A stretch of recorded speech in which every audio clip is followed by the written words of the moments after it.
cookbook friends, and welcome. Today we're going to look at Eat for the Planet cookbook. So just a forewarning, this cookbook is a little preachy, and I'm not saying that in a bad way, but if you're not looking for a cookbook that, you know, is talking about just like the reasons why you should go vegan or plant-based and something like that, and you just want to cook, this might not be for you. But it's got a lot of great information I think is very important. So let's look at it together. Here we have a pretty standard table of contents. We've got breakfast, brunch, wraps, side stews, main dishes, pastas, of course. So here is where we get into some of those statistics. In the very beginning, we learn about some of the things about why eat for the planet. What are some things that we as individuals can do? If all of us together are able to do this, then we can make a big, big difference. So that's kind of all that's in the very beginning, and it's very comprehensive. It's straight to the point, and I enjoy it. But then we go into recipes. There are some stats and facts throughout the recipes as well, but not as much as the beginning. Here we go. We start with breakfast tacos. We have metric and US measurements. Here's just an explanation of the recipe itself, what things you might need, some preparation advice. Then here we have an explanation of, these are the directions. This is the explanation of the actual dish. So I love that. Then we have mung beans here. So it talks about mung beans, where they come from, and different uses for mung beans. So you'll see that kind of throughout the book. There's some little details about some ingredients that are used more often for plant-based as a great substitute for maybe meat or for cheese, dairy, that sort of thing. Here we have teff almond pancakes. Yum. So I am noticing that we do have a lot, it's a mix of gluten-free and gluten-filled recipes. These are all plant-based, so it's all vegan, by the way. And as far as substitutes go, it doesn't look like they're trying to make you substitute meat by buying like a different kind of meat, if that makes sense. They'd prefer you to eat like a mushroom. All right, so here we have raw sushi rolls with shiitake mushrooms. That looks really good. It sounds good. It's lunchtime. Hedgehog mushroom sauté. This is cute. So here we get to learn about sunflower seeds and oil, the kind of uses you can have, flavor profiles, that sort of thing.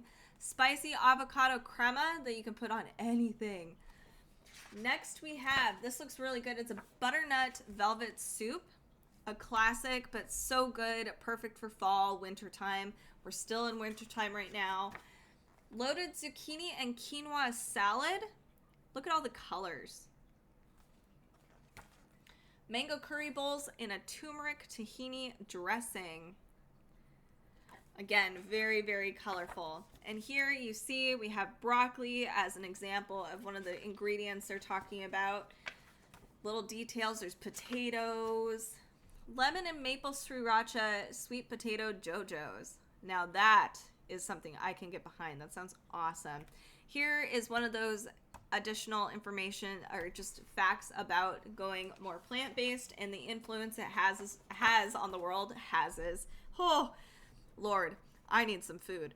Here we have Tia Blanco's Beyond Tacos. So this is an example where they are using the Beyond Beef ingredient, but a lot of these dishes do not do that.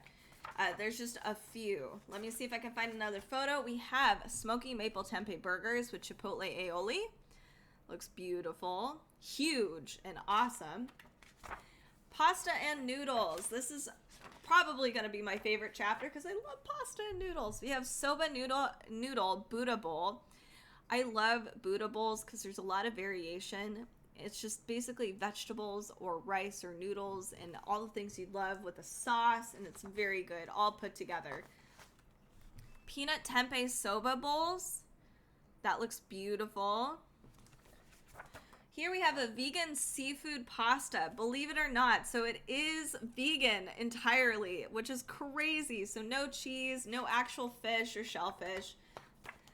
So here we get to learn about fish. Main dishes. Here we go. Vegetable fried rice. That's a great go-to. So easy to make. Gluten-free and vegan. A lentil shepherd's pie. This is my first thing that I ever made vegan, and it's so easy and it's so good. I think I might actually prefer it this way.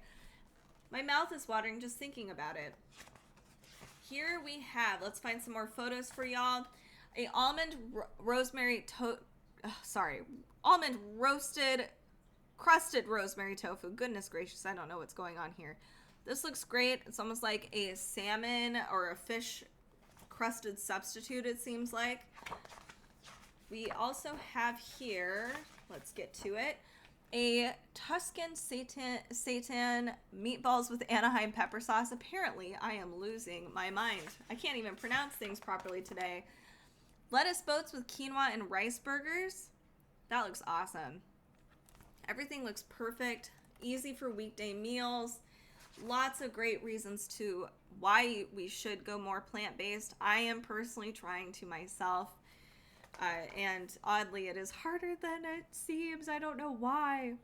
Here we have dark chocolate avocado mousse with sea salt coconut whipped cream. That looks amazing. So tasty. Chocolate maca quinoa bars. I love the color. Looks like there's pistachios, all kinds of delicious things in here. Whoa, strawberry almond cookies. Beautiful. And then finally, we have a white chocolate candy bar. Interesting. And let's see, we have in the very back, just so you're aware, we have a ton of contributors here with their photo and who they are, a little description of them, plus their socials, which is great. So you can follow these guys and maybe find some more plant-based, green-friendly sorts of recipes as well, or just other, people who are activists. So if you want to join them, you definitely should. This is Eat for the Planet cookbook. This is a awesome cookbook by Nil Zacharias and Jean Stone. There's 75 recipes from leaders of plant-based movement that will help save the world. This is cool. So if you want to check out other cookbooks that are plant-based, we do have a playlist for that. Sometimes plant-based does not necessarily mean cut out meat, but rather more vegetables, way less meat. So check those out along with this one. Make sure to join us on our socials. Those are down in the description below at Cookbook Divas. Thank you so much for joining us today. Make sure to subscribe, to follow, and to let us know what cookbooks you want us to go through next time. Thanks so much.